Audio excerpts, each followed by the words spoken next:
Hello and welcome to another episode of It's Tea Time. I'm your host, Jonathan Sellers, and back again this week is our Director of Athletics for Troy University, and that's John Hartwell. And John, we got a lot to talk about this week, but it's coming down to the home stretch for basketball, and there's a lot of exciting things going on right now. Yeah, it really is.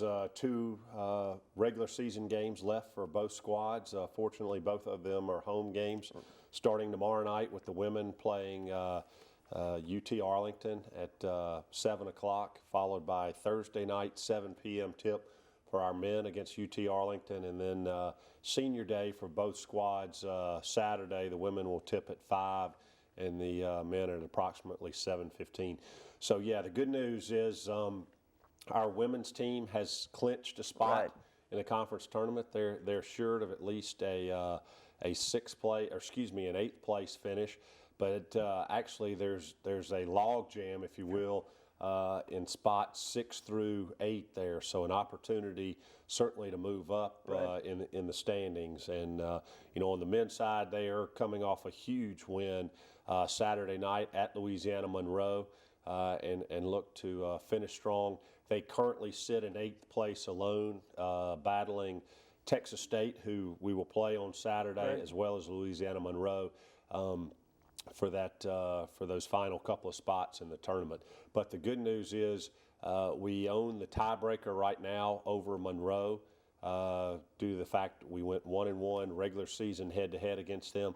The tiebreaker, if you will, on that is how you fare against the number one team in the conference by virtue of our win over Georgia State. So we get the tiebreaker over Monroe, and should we beat Texas State on Saturday, we would have the same tiebreaker. Actually, South Alabama is the only team that's been eliminated from the men's side so far. Well, and I know the last time we played UT Arlington, the men, it was a kind of a tough finish, losing at the buzzer, but they got a chance to redeem themselves at home. Yeah, it really was, and I was over in our basketball offices last night, and Coach Cunningham and his staff were breaking down some film, just looking at it, and said how frustrating it was, because that was a game we had some chances. I think about 20 seconds left. Arlington hits a 3 to go up 3, come back down with like 6 seconds left, and Hunter Williams hits a 3. Arlington takes it back down and hits another 3. So I know that's one, not only from a conference standing standpoint that our guys really want to win, but certainly one of those they feel like they let get away earlier in the season and want to avenge that loss. Well, I know senior night, you mentioned that's going to be Saturday, and there are a lot of seniors that are going to be going out, and plenty of records that they have, and including Joanna Harden will be one of those seniors for the women that has just done unbelievable things this year. Certainly still number 3 in the country, I believe, in scoring. She is just an offensive machine, has set the single season record, and you can't say enough about the play of Joanna Harden. And certainly with her fellow seniors. And then on the men's side, their leading scorer also Hunter Williams, a senior, Jeff Malahy, Tevin Calhoun. I think they've got 5 seniors in total too. So really it will be a special night for these seniors. I know last night when I was over in the arena, I walked in the actual main floor. It was probably about 7:45. And Hunter Williams was in there, as he is many nights after practice. Actually, yesterday was their off day, so they didn't even have practice. And he's in there just working on his jump shot, working on his moves. And as I went in there, he had actually stopped for a minute to take a break. And, I told him, I said, hey, enjoy these last couple of home games. Enjoy the stretch through the tournament because, you'll look back 20-plus years later. As I told him, I said, I'll date myself a little bit, Hunter. It's been 27 years since I played my final game, and I can tell you it was against Furman. It was in the Southern Conference tournament in Asheville. I can tell you exactly how many points I scored, rebounds, and about everything about that game. So I said, it's something that'll stick with you for a long time, so make it a good memory. Well, exactly, and hopefully the fans will come out and just show their appreciation for all these players Saturday. And those games, doubleheader starting at 5:15 and then again 7:30 for the men. And let's look at the baseball team. They had a tough time of it in Southern Miss, but that's just not an easy place to go play baseball. They got one win, a nice shutout victory over the Golden Eagles, but then lost 2, including a tough one on Sunday. Yeah, it really was, and they lose a heartbreaker on Friday night, 3-2. They come back. Shane McCain is unbelievable Saturday in a 3-0 shutout. And then on Sunday, they spot Southern Miss 4 runs in the bottom of the first inning, scratch and claw back, go up, I think 6-5 in the top of the 8th, and can't hold it. End up losing 7-6. But again, Southern Miss is year in, year out a perennial upper tier team, conference contender in the Conference USA. Hattiesburg is a very tough place to play. And I know it was frustrating to only come away with 1 win there, but certainly a lot of things to build on for this squad, not the least of which is the ability to generate some runs offensively, which was a question mark coming into the year. Tonight, a home game against Sanford here at 6 o'clock. Certainly it's going to be a chilly day. I think it's about 40 degrees outside right now. And then this weekend, a 3-game home series against the University of New Orleans. So, again, Saturday is an action-packed day. Come out and watch baseball earlier in the afternoon, and then go catch senior night for women's and men's basketball that evening. And it should be a beautiful day for baseball. I think it's supposed to be in the 70s, so you don't get much better than that to go out there and check out some baseball. Yeah, you really don't, and especially the contrast to today. It's dreary out, upper 30s, lower 40s, and drizzling rain, and it's supposed to be back to truly springtime on Saturday. Well, the softball team, they've been enjoying some nice weather with all their trips down to Florida, and they'll be on the road again. They're actually starting at Georgia Tech on Wednesday, but then we'll be back on the road to Orlando this weekend. Yeah, playing in a tournament down at UCF after playing Georgia Tech and Atlanta, and they really had a very successful weekend this past weekend. Played in a tournament over in Statesboro at Georgia Southern. I believe they went 4-1 in that tournament. And, we've talked about the young players on this team, a lot of freshmen and sophomores starting. Those players are really starting to get comfortable, and as we work towards conference play in softball, we look for big things from this team. It was also good to get a couple of wins over a future Sun Belt foe and then a former Sun Belt foe with those wins over Middle Tennessee. Absolutely, and beating Georgia Southern as well. And anytime we can beat the Blue Raiders in anything, there's still a lot of competitive juices between us and a former Sun Belt Conference foe. I completely understand that one. And football, they're in the middle of their spring practice right now, and maybe have some scrimmages coming up in the future. Yeah, week 2 started yesterday, so I guess there are 5 practices in now. They'll go again Wednesday and Friday of this week, and then scrimmage Saturday before adjourning for a week for spring break. But in talking to our coaching staff, hey, it's a lot of quick learning, especially for the newcomers, the quarterbacks in the battle there, and they like what they've seen. And certainly, speaking of football, we finally got a conference schedule this past week, and exciting. And our coaching staff looking at that schedule, very favorable. You've got 6 home games again this year for only the second time ever. All 6 will be Saturday games, so those folks who didn't like the Thursday and Friday games will get a full dose of Saturday games, and certainly the local hotels and merchants will like that. But we start regular season play on home schedule September 6th with Duke coming to town. We've talked about that. Likely a top 20, likely the highest ranked team to ever come into Veterans Memorial Stadium.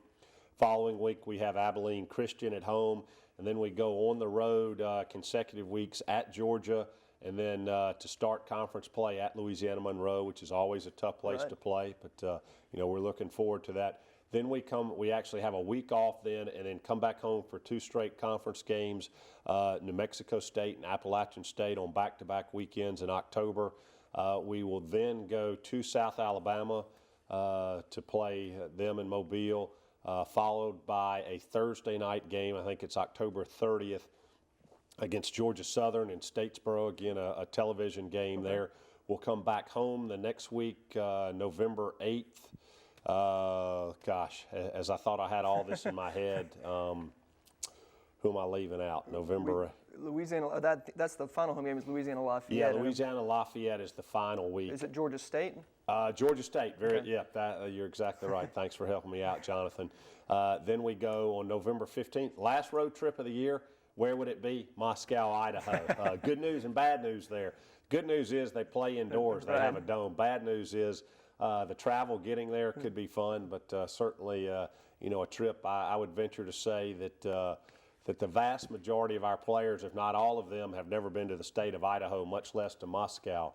So we're looking forward to that. Then we have a week off to get ready for November 30th, which will be our final regular season game, final home game against Louisiana Lafayette. And as I've told our players and coaches, with the talent we've got returning, with our newcomers coming on, I would be very disappointed if that Saturday we're not playing for a conference championship against the two-time defending champion. Well, it's an exciting schedule, as you said. No start dates have been set for those yet. Just the days that are on. That'll come later in the year, right? Sure, yeah. Okay. Start times will be dictated by television to some extent. You know, if we have our preference, September games will start with 6 o'clock kickoffs if television doesn't dictate it. As we move into October, probably 2 o'clock start times. That final game against Louisiana Lafayette, depending on the start time of Auburn, Alabama, we may move that game to a night game too if Auburn, Alabama is the afternoon. Okay, we'll look out for that. And let's talk about some other spring sports that are going right now. The women's golf team had a really successful start to their season and are doing really well in their tournament they're playing right now. Yeah, they really did. The first spring tournament they played last weekend down in Mobile, I think finished fourth in that tournament, ahead of several ranked teams. And they followed that up this weekend, or started Sunday at Kiawah Island near Charleston. After the first round, they were in first place of 36 teams playing. Yesterday they played in about 20-mile-an-hour wind and rain. They dropped back to 7th place, and we don't have updates today yet, but certainly a very good start for our women's golf team under Coach Bart Barnes. And then on the flip side, the men played their first tournament last weekend as well, down at Ponte Vedra in Jacksonville. Finished fourth in that tournament and finished ahead of number 27 ranked Tennessee. Louisville, who was a mid-30s ranked team, beat them. Liberty, which was a top 25 team. So they beat several ranked teams and should move up the rankings as well. And the women's tennis team also, they're on a pretty good roll right now. Yes, they've won 4 straight matches as well. And both them and the women's team a little bit more veteran on the tennis side than our men are. Men struggling a little bit now, but have some new faces and certainly a lot of talent. And Scott Kidd, our head coach, is very excited about the future of that program. And we're going to wrap this up talking about some openings that we talked about a few weeks ago have now been filled. I know you're happy to see that being done. Yeah, absolutely. We've had several openings on our external side, and 2 of which we've actually filled in the last 24 hours. These folks won't start for for another 3 or 4 weeks, but excited to bring aboard Steve Stroud, who is currently the Associate AD for External Relations at the College of Charleston. He will come on board in the capacity of Senior Associate Athletic Director for External Relations. On our staff, Steve has about 15 years of athletics development experience from the University of Miami, University of Memphis, University of Missouri, Kansas City, and the College of Charleston. So he'll be a welcome addition, as well as Hannah Mason, who will join our staff. She spent the last 2 years at Samford University. She'll also work in a development role, spearheading all of our special projects, such as the T-Club weekend, our Hall of Fame event, the Trojan Tour, things like that. She's actually a North Carolina native, graduated from East Carolina, worked there in athletics as an undergrad, then spent a year's internship at Wake Forest. So we're excited to have those 2 on board. Got at least 1 more position to fill too, so we're looking forward to getting back up fully staffed. Very exciting things happening. And first, let's just recap the weekend that's ahead of us, if you can. Sure. Well, let's talk about the whole week. Starting tonight, we've got baseball against Samford here. Tomorrow night, 7 p.m., Trojan Arena, women's basketball versus UT Arlington. Thursday night, 7 p.m., basketball on the men's side versus UT Arlington. Friday night, baseball, UNO kicks off a 3-game series here at Riddle Pace Field at 6 p.m. Then on Saturday at 1 o'clock, we have baseball versus UNO, followed up by women's basketball versus Texas State at 5, and men's basketball versus Texas State at 7:15. Then Sunday to close out a 3-game series against UNO, baseball at Riddle Pace Field at 1 o'clock start, I believe. So if you're around Troy, there's you can't say there's nothing to do because there's lots of action going on this Plenty weekend. to do. That's right, Jonathan. All right. Well, good luck to all the Trojans this weekend. Great. Thank you so much.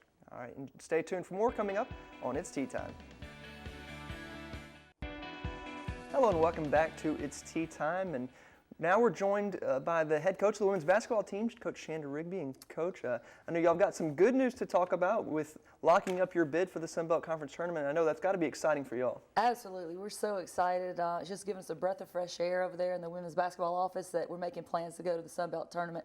But first, we have 2 home games left to win. So. Right. There's still more work to do, and we'll get to that in just a minute. But first, let's recap last weekend. We're starting off last week with a big win over Arkansas Little Rock, your first ever in program history. And what was that like? Right. That was amazing because it was exciting because they are the best defensive team in the Sun Belt. Right. Holding team's the lowest scoring amount, and we scored the most in the Sun Belt. So it was a battle of offense and defense, but we like to think that we did pretty well on defense ourselves, and we ended up winning the game.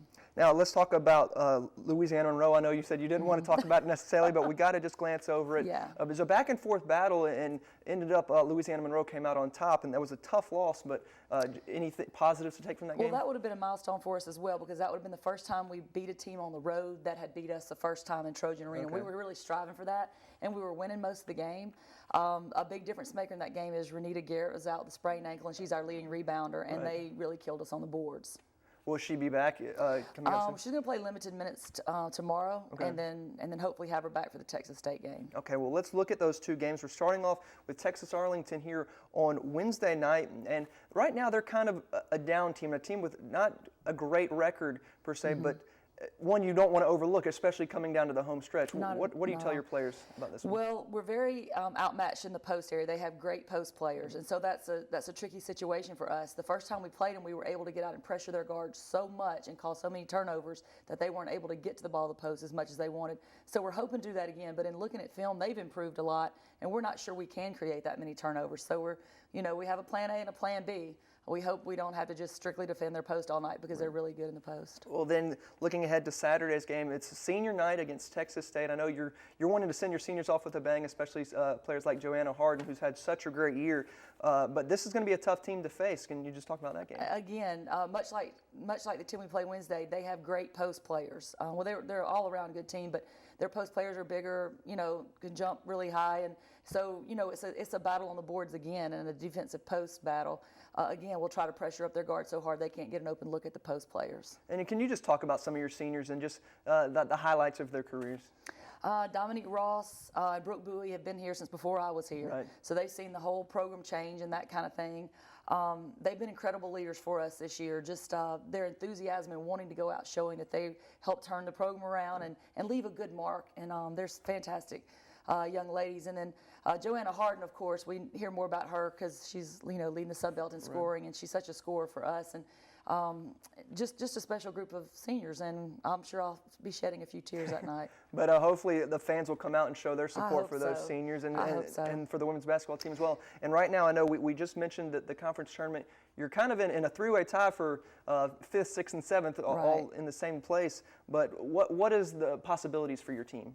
We just need to take care of business and win our 2 games this week, and we'll end up 5th, which is where we want to end. That's ended up in the top half of our conference, and we feel like that's a good improvement.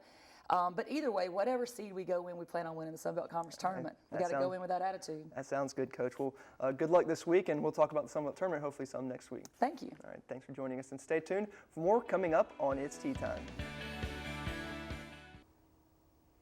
Hello and welcome back to It's Tea Time for our final look at Trojan sports. And we're going to talk some softball with the head coach of the softball team, and that's Coach Melanie Davis. And Coach, thanks for being here this week.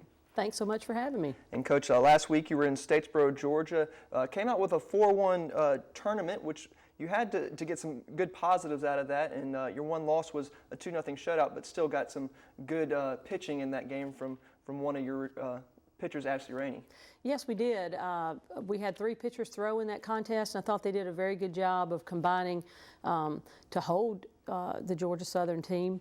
They have a couple of upperclassmen. They're 3- and 4-hole hitters, and their leadoff batter, fortunately, are all seniors, have a lot of experience, are very tough outs. And Ashley Rainey came in and got in 3 shutout innings. Went through the lineup once and only gave up 2 hits.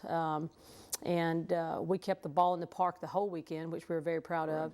But for Ashley to have those 3 innings as she recovers from her surgery last year, that was very positive. And then Sarah Mock and J.C. Affeld combined to slow down a very potent Georgia Southern offense. And although we didn't get the win, we were in a good position to have an opportunity to win the ball game late in the game, but just couldn't come through with a timely hit. So all in all, good competition throughout the weekend for us. Well, I hate to start talking off about your loss, but you did have the 1 loss, but then 4 big wins, including a no-hitter by J.C. Affeld against Tennessee State, and then 2 wins over Middle Tennessee State, which has got to be good for a lot of the Troy fans who remember the days in the Sun Belt with them moving from the conference. So some good wins in there as well. Absolutely. J.C. has been a real leader for us in terms of as an experienced player, as an international player, and a kid that went through some tough times last year, as our whole team did. But she is providing some good advice to the young kids and helping them grow, and it just has a really good presence on the mound. And I mean, no hitters don't happen very often with these hot bats. And Tennessee State, they came out and blasted Middle Tennessee after JC shut them down, which kind of shows you how dominant JC was in that particular game. And I'm very happy for her.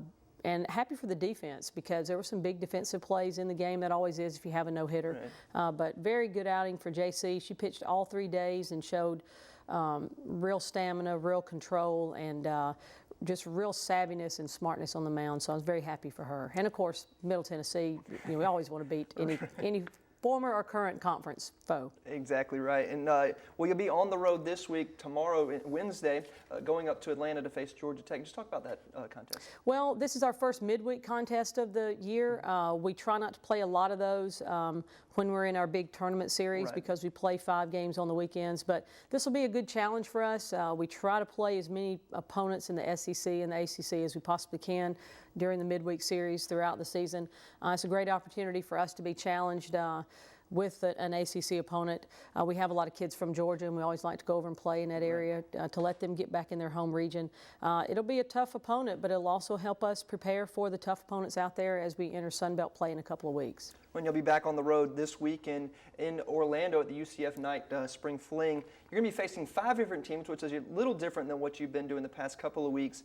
Is that going to make things a little more difficult for you to scout 5 different teams? Well, it will just make us have to really have a strong mental game to switch from one approach to the other. But that being said, everyone enjoys tournament play because it gives you a chance to explore your strengths and weaknesses and face a lot of folks you don't typically see. So we're excited about the weekend.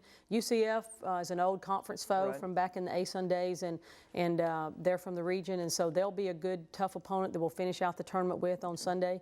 But this is part of our spring break double tournaments and traveling, and so we're really excited about the opportunity to go down there. Anything to get out of this cold weather that we're out in battling here in Troy right now. I get to go down to sunny South Florida or mid Florida and get to enjoy some of that nice 80-degree weather down there. And you also play Auburn next week. Can you just kind of look ahead? I know it's kind of far in advance, but look ahead to that game for us. Well, we're really excited about that. We've started a home and away series with Auburn. We've been only able to have a home game with them every other year, and so we're excited about being able to play them home and away.